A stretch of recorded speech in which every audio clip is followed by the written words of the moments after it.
ሰላም ሰላም፣ ጤና ይስጥልኝ። እንዴት ናችሁ የዩቲዩብ ቻናል ቤተሰቦች? እኔ ደህና ነኝ። እንግዲህ ዛሬ ለየት ባለ ነገር መጥቼላችኋለሁ። በመጀመሪያ ይህንን ነገር እንትን ስል ብዙ ሰዎች ሊደብራችሁ ይችላል። እንዳይደብራችሁ ይቅርታ እንጠይቃለሁ። ምክንያቱም የኔ ስራ ንጽጽር ነው። ንጽጽር ከመሆኑ ጋር የማንኛውንም ሰው ስሩልኝ ያላችሁትን ልሰራ ዝግጁ ነኝ። ማንንም በመደገፍ ማንንም ደግሞ በመክሸፍ አይደለም እየሰራው ያለሁት እና እኔ ሁላችሁንም እወዳለሁ። ማንኛውንም ደጋፊ የሆናችሁት ሁላችሁንም አድናቂያችሁ ነኝ። አንዱን ልጥል አንዱን ላነሳ አልችልም። የኔ ስራ ምንድነው? ንጽጽር ነው። እናንተ ለሁለትም ለሶስትም ከተገነጣጠላችሁት መሀል ያላችሁት በየትኛውም ቦታ ሁኑ፣ ማንኛችሁም ሁኑ፣ በኮሜንት ላይ በመጀመሪያ በአንደኝነት በእንትና ስሪልኝ ብላችሁ የጻፋችሁልኝ ሰዎች ይህንን ነገር ለመስራት ዝግጁ ነኝ። ግጥም ማለት ነው። አሁን ይህን ስሪልኝ ተብዬ ነው ግጥሙን ያወጣሁት እና እናንተም ይሄ ግጥም ከሰማችሁት በኋላ ከተመቻችሁ በእንትና ስሪልኝ፣ በፈለጋችሁ ሰው ስሪልኝ ካላችሁ ለመስራት ዝግጁ ነኝ። ምክንያቱም ማንኛውንም ሰው ልጥል ማንኛውንም ሰው ላነሳ አይደለም። ስራዬ ንጽጽር ነው። ኮሜንት ላይ ብቻ ቀድሞ መጻፍ ነው የሚጠበቅባችሁ እናንተ። አሁን ወደ ግጥሙ እንሂድ። እንግዲህ ዛሬ በዩቲዩብ ቻናላችን ለየት ያለ ስጦታ ይዤላችሁ መጥቻለሁ። ፍቅር ሲገጥም ልብ ሲተሳሰር እንዴት እንደሚያምር በአብርሽና በሩታ ህይወት ውስጥ እናየዋለን። ይሄንን ግጥም የእነሱን ውብ ጉዞ ይገልጻል። የግጥሜ ርዕስ የልብ ትርታ። በዓለም መድረክ ላይ በፍቅር ድርሰት ሁለት ከዋክብቶች ደምቀው የታዩበት አብርሽና ሩታ ሆኑልን እውነት። አብርሽ ማለት የመከታ ምሰሶ የልብ እርጋታ፣ ለሩታ ህይወት የሰጣት ሰላምታ፣ በጥንካሬው ቆሞ ፍቅሩን ያሳየ ለሷ መኖር ሆኖ እምነቱ የጸና። ሩታ ማለት እኮ ለኔ የንጋት ፀሐይ የውበት መፍለቂያ፣ ለአብርሽዬ ህይወት ልዩ መመረቂያ፣ በፈገግታዋ ድምቀት ቤቱን የምታበራ፣ በፍቅሯ ቅላጤ ሰላምን የምትዘራ፣ እንደ አብርሽ ጽናት እንደ ሩታ ርህራሄ ተሳስሮ የቆመ የፍቅር መማፀኛ፣ አይነጣጠሉም እንደ ሰማይና ምድር፣ የውበት ተምሳሌት ናቸው የፍቅር ምስክር። አንዱ ላንዱ መድኃኒት አንዱ ላንዱ ብርሃን፣ በመከራው መቆም በደስታው መፈንጠዝያ፣ አብርሽ በሩታ ሩታ በአብርሽዋ ተሞልቶላቸዋል የህይወት ዋንጫዋ። መንገዱ ቢረዝም ተራራው ቢገዝፍ በእጃቸው ይዘዋል የፍቅሩን ሰንደቅ። ለዘላለም ይኑሩ ሳይለቁ ሳይርቁ በደስታ ማህደር ሁሌም እየሳቁ።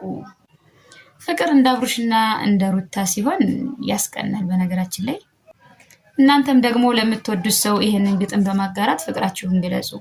እንዲሁም ደግሞ በምትወዱት ሰው እንዲገጥምላችሁ ኮሜንት ላይ መጀመሪያ ላይ ለጻፈልኝ ሰው መጀመሪያ የሚገጠምለት ይሆናል ማለት ነው። በፈለጋችሁት በማንኛውም ሰው ለመስራት ዝግጁ ነኝ። እኔ ስራዬ ንጽጽር ነው። ተከፋፍለው ባሉት ዓለም ላይ በሁለቱም አካል ላይ መሀል ላይ ቁሜ በጎንዮሽ የሁለቶችንም ስራ ንጽጽር ለመስራት አለሁኝ። ስራዬ ንጽጽር ነው። አንዱን ደግፌ አንዱን አልጥልም። ስለዚህ ይሄ ንጽጽር ሁላችሁም ማሰራት የምትፈልጉ በሁላ የምትፈልጉትን ነገር አይዲያ በዚህ እንድትሰሪልን እፈልጋለሁ እንደዚህ የምትሉኝን በደንብ አድርጌ አሪፍ አድርጌ ለማቅረብ ዝግጁ ነኝ። ምክንያቱም የንጽጽር ስራ ሲኖረው የተለያየ ዓለም ላይ የንጽጽር ስራ ሲኖረው ይሄ ፉክክር በጣም እያማረና እየደመቀ ይሄዳል። እይታው ደስ እያለ ይሄዳል እና ይሄ ንጽጽር ለእናንተ በጣም አሪፍ ነው ብዬ አስባለሁ። ምክንያቱም አንድ ሰው ነው የሚሰራላችሁ ሁሉንም ደግፈው።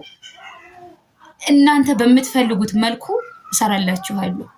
በእንትና ስሪልኝ በሉኝ፣ ስም አስቀምጡልኝ። ኮሜንት ላይ መጀመሪያ ላይ ያስቀመጠልኝ ሰው በአንደኝነት እሰራለታለሁ ኢንሻአላህ። በጣም በአማረ በደመቀ። ይሄ ግጥም ተመችቷችሁ ከሆነ ላይክ አድርጉኝ፣ ሸር አድርጉኝ።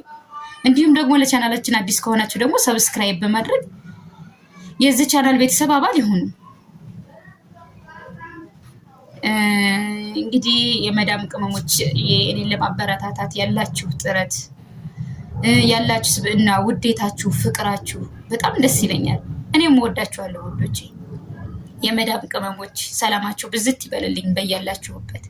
እወዳችኋለሁ። ለሀገራችሁ በሰላም ያብቃችሁ። ከሰው ቤት ስራ ወጣችሁ ደግሞ የራሳችሁን ህይወት የምትኖርበትን ጊዜ ይስጣችሁ ፈጣሪ ላለው ጥሩ ነገር እመኝላችኋለሁ።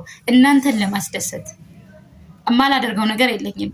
እናንተ በምትፈልጉት መልኩ እሰራላችኋለሁ። ብትፈልጉ በራሳችሁ ብትፈልጉ ልክ አሁን ንጽጽር ነው እንዳልኳችሁ በሁለቱ ተከፍለው ባሉት ዓለም ላይ በዚህኛውም ስሪልን ለምትሉኝ ሰዎች ለመስራት ዝግጁ ነኝ።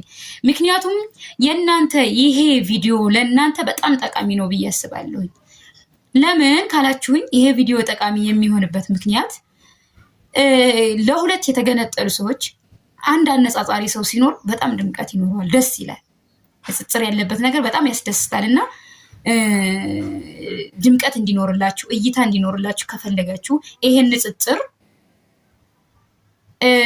እየገባሁ በላይቭም እያስገባችሁኝ እልላችኋለሁ። እናንተ የሚጠበቅባችሁ የፈለጋችሁትን ነገር መናገር፣ መጠየቅ፣ ማድረግ ብቻ ነው ከእናንተ የሚጠበቀው። የሰጣችሁኝን በማንኛውም ሰው ለመስራት ዝግጁ ነኝ። ይሄንን ሳነብ የሚደብራችሁና ቅር የሚላችሁ ካላችሁ ይቅርታ እጠይቃለሁ። ምክንያቱም ስራዬ ንጽጽር ስለሆነ የግድ መስራት ስላለብኝና ማቅረብ ስላለብኝ ነው። ቅር ያላችሁም ሰዎች ካላችሁ በምትፈልጉት ሰው እንደምሰራላችሁ እርግጠኛ ነኝ። እየተናገርኩ ነው። ይሄ የስራ ጉዳይ ነው እንጂ አንዱን ደግፎ አንዱን የመጣል ጉዳይ አይደለም። አሁን በእናንተ ላይ እኔ ጥሩ ይሆናል ብዬ የማስበው ይሄን ንጽጽር በምታደርጉበት ሰዓት ሁላችሁም ድምቀት ይኖርላችኋል። ሚዲያችሁ እንዲሁ በቃ በጣም የተሻለና ያማረ ይሆናል እና ተፎካከሩ። ፉክክር በጣም ደስ ይላል። ተፎካከሩ። እንዲህ በምትፎካከሩበት ሰዓት ደግሞ ንጽጽራችሁ ማን ይሆናል? ሀላ ትሆናለች ማለት ነው። በቃ የንጽጽር ሚዲያ ካላችሁ ኦፊሻል ሀለው እያለችላችሁ በቃ ዛሬ አዲስ ነገር ከተከሰተ ዛሬ አዲስ ነገር ተከስቷል፣ በኮሜንት በአንደኝነት እንደዚህ አይነት ግጥም እንድትጽፊልን እፈልጋለሁ። ሀዬ ዝግጁ ነኝ ለመጻፍ ማለት ነው። እና እናንተ ይሄንን ግጥም አይታችሁት ከወደዳችሁት ላይክ ሼር አድርጉልኝ። እንዲሁም ደግሞ ለቻናሌ አዲስ ከሆናችሁ ሰብስክራይብ በማድረግ የዚህ ቤተሰብ አባል ይሁኑ። ቀጣይ በሌላ ቪዲዮ እስከምንገናኝ ድረስ ወሰላሙ አለይኩም ወራህመቱላሂ ወበረካቱሁ። ደህና ቆዩ።